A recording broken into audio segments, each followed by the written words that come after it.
buenas tardes. Gracias por permanecer en el simposio a estas horas. Muy agradecido por eso. Este es el simposio de leucemias crónicas y síndromes mieloproliferativos, condiciones clínicas que están en constante evolución y es un campo donde se ha innovado más últimamente. Para este simposio contamos con la presencia de expertos en el campo. Me voy a permitir nombrarlos: la doctora Nancy Delgado López, que nos hablará sobre la leucemia mieloide crónica. Nancy, creo que todo el mundo la conocemos, posiblemente los médicos más jóvenes aún no la conozcan plenamente, pero les comento que Nancy es hematóloga e internista. Es la responsable de la clínica de leucemia mieloide crónica en el Centro Médico Nacional Siglo XXI del Seguro Social en la Ciudad de México. Y la doctora Nancy Delgado es profesora en la Universidad Autónoma Nacional de México y en la Universidad de Anáhuac. Posteriormente, un servidor hablará un poco sobre leucemia linfocítica crónica y concluirá el doctor José Alejandro Limón Flores, hematólogo destacado, quien es profesor titular del curso de especialización en hematología en la Universidad de Puebla. El doctor tiene como campo de expertise la enfermedad de Hodgkin o síndromes mieloproliferativos y es autor y coautor de diversos artículos en revistas internacionales. Para hacer esto más ágil, le pediría a la doctora Nancy que pase, por favor. Buenas tardes a todos. También, como dijo el doctor Bess, muchas gracias por estar a esta hora aquí con nosotros y gracias a la agrupación por la invitación. Yo les voy a presentar el día de hoy leucemia mieloide crónica. Intenté poner algunos datos o algunos puntos claves de lo más importante o los avances que hemos tenido en esta enfermedad.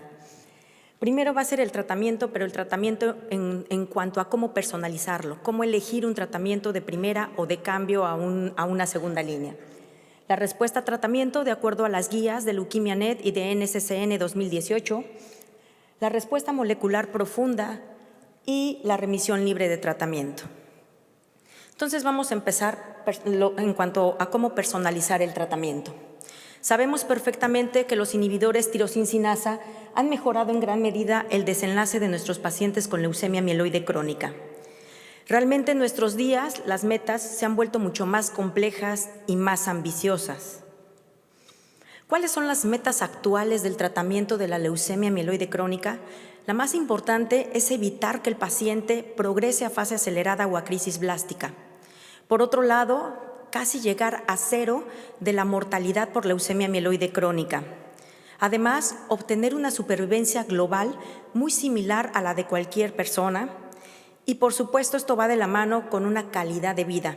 ¿Y cómo logramos una buena calidad de vida? Identificando eventos adversos de manera oportuna y por supuesto dándole el manejo, así como a las comorbilidades de los pacientes. Para la elección del tratamiento, pues nos basamos prácticamente todos en cualquiera de estas dos guías, LeukemiaNet 2013 o NCCN 2018. LeukemiaNet 2013 nos dice que como primera línea tenemos tres opciones: imatinib, nilotinib, dasatinib. NCCN 2018 ya menciona cuatro opciones. Ingresa bosutinib. Bosutinib, si nos acordamos, su primer artículo, así como nilotinib tuvo en SND y dasatinib Decision, bosutinib tuvo el estudio VELA. En ese momento no fue primera línea porque el objetivo primario era la respuesta citogenética al año y en ese no hubo diferencia versus imatinib.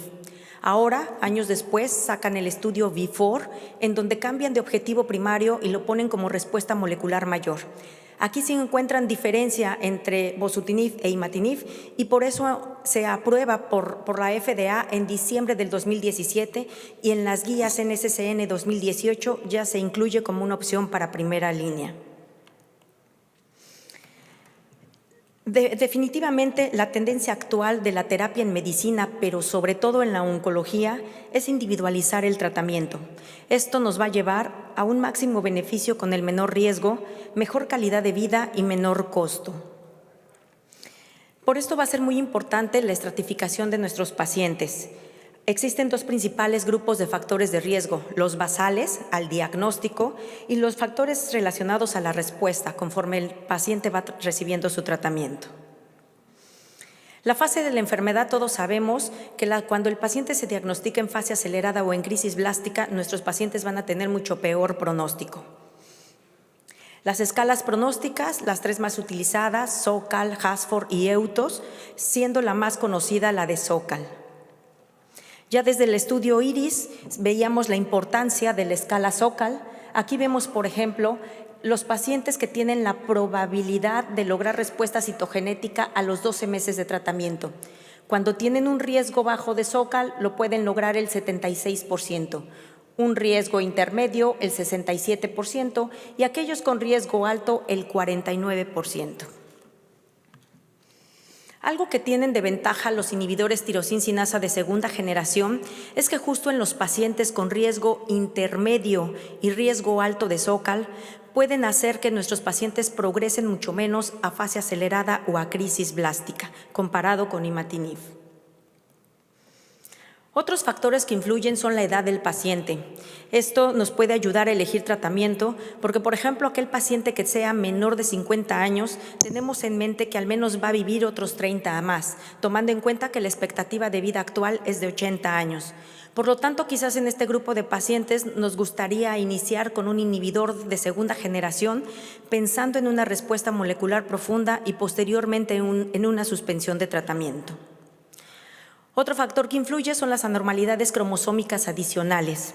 La presencia de estas anormalidades al diagnóstico, de hecho en LeukemiaNet lo definen como advertencia. Y esto evidentemente, por ejemplo, acá vemos la supervivencia libre de falla a los 5 años en pacientes con anormalidades cromosómicas es de 52% versus el 84% de aquellos pacientes que no las tienen. Además, aquellos pacientes que tienen estas anormalidades cromosómicas obtienen menores tasas de respuesta citogenética completa y respuesta molecular mayor. Los tipos de transcrito. Sabemos perfectamente que los transcritos más frecuentes en leucemia mieloide crónica es el B2A2 y el B3A2. Prácticamente cualquiera de estos dos transcritos lo encontramos en el 98% de nuestros pacientes. En un estudio, Jain y colaboradores evaluaron 487 pacientes con leucemia mieloide crónica de reciente diagnóstico, tratados con imatinib. Ellos observaron que el B3A2 estuvo asociado con respuestas tempranas y profundas, y además con superior supervivencia libre de evento y supervivencia libre de progresión. Por otro lado, Hamstein y colaboradores evaluaron 1.105 pacientes también con reciente diagnóstico de leucemia mieloide crónica. Y aquí vieron que aquellos que tenían transcrito B2A2, las respuestas moleculares eran inferiores. La realidad es que los artículos todavía hay mucha controversia entre el peso que tenga el transcrito de peso pronóstico. Sin embargo, más o menos se puede deducir con todos estos artículos que el B3A2 entonces es de buen pronóstico y el B2A2 es de mal pronóstico. Otros factores que incluyen son, por supuesto, la polifarmacia. Sabemos que los inhibidores de tirosina sinasa van a ser metabolizados por el citocromo P450 y obviamente su isocromo CYP3A4. Los pacientes que ingieren inhibidores de este isocromo, como por ejemplo el ketoconazol, la claritromicina y algunos antirretrovirales, incrementan las concentraciones del TKI y por lo tanto van a estar aumentada la toxicidad a estos medicamentos. Y por otro lado, pacientes que ingieren medicamentos que son inductores de este citocromo, como la carbamazepina, la dexametasona, la fenitoína, la rifampicina, el fenobarbital y la hierba de San Juan, disminuyen las concentraciones en plasma y por lo tanto estos pacientes van a tener mucho riesgo de falla a tratamiento. Por lo tanto, en caso de que un paciente tome medicamentos inhibidores, se aconseja que puede continuar con estos medicamentos, pero se debe de tener mucha vigilancia en cuanto a la toxicidad. Y por otro lado, aquellos pacientes que tomen inductores, la realidad es que antes de iniciar el inhibidor tirosina sinasa, se debe optar por tratar de cambiar los medicamentos que toma para sus comorbilidades. En cuanto a las comorbilidades, pues son muy frecuentes en el diagnóstico de leucemia mieloide crónica. En el estudio EUTOS se vieron 2.903 pacientes y se observó que tenían una comorbilidad el 29% de los pacientes, 2 comorbilidades el 15% de los pacientes y más de 2 comorbilidades 11% de los pacientes. De esto, lo más frecuente fue hipertensión en 26%, alteraciones cardiovasculares en el 17% y diabetes mellitus en el 9%. ¿Y qué tiene de impacto las comorbilidades con los inhibidores tirosina-sinasa? Se ha visto que aquellos pacientes que tienen comorbilidades van a tener mucho más eventos adversos, mucho más toxicidad. Esto es, aquí en el estudio Decision podemos ver, por ejemplo, que aquellos pacientes que estaban con dasatinib y que tenían comorbilidades, el 25% tuvieron que reducir la dosis y solo la redujo el 17% cuando no tenía comorbilidades. Observamos algo parecido con imatinib, en donde, por ejemplo, uno de los eventos adversos más frecuentes, que es el edema, se presenta en el 41% de los pacientes con comorbilidades y 19% sin comorbilidades. Asimismo, diarrea, 20 y 10%, y fatiga, 11 y 6%. Prácticamente estamos viendo que los eventos adversos se duplican cuando un paciente tiene comorbilidades. Realmente hay actualmente suficiente evidencia para saber que la calidad de vida de los pacientes se va a afectar mucho más por las comorbilidades y los eventos adversos que por la leucemia mieloide crónica en sí. ¿Y qué hay acerca de los eventos a largo plazo de los inhibidores tirosina-sinasa? Vamos a empezar con nilotinib y la hiperglicemia. En el NSND se vio que pacientes que ingresaban al estudio normoglucémico, a los 3 años de seguimiento de este estudio, el 17.6% tuvieron criterios de la OMS para diabetes mellitus. 4.4% de los pacientes presentaron hemoglobina glucosilada mayor de 7%. Y aquellos pacientes que ingresaron a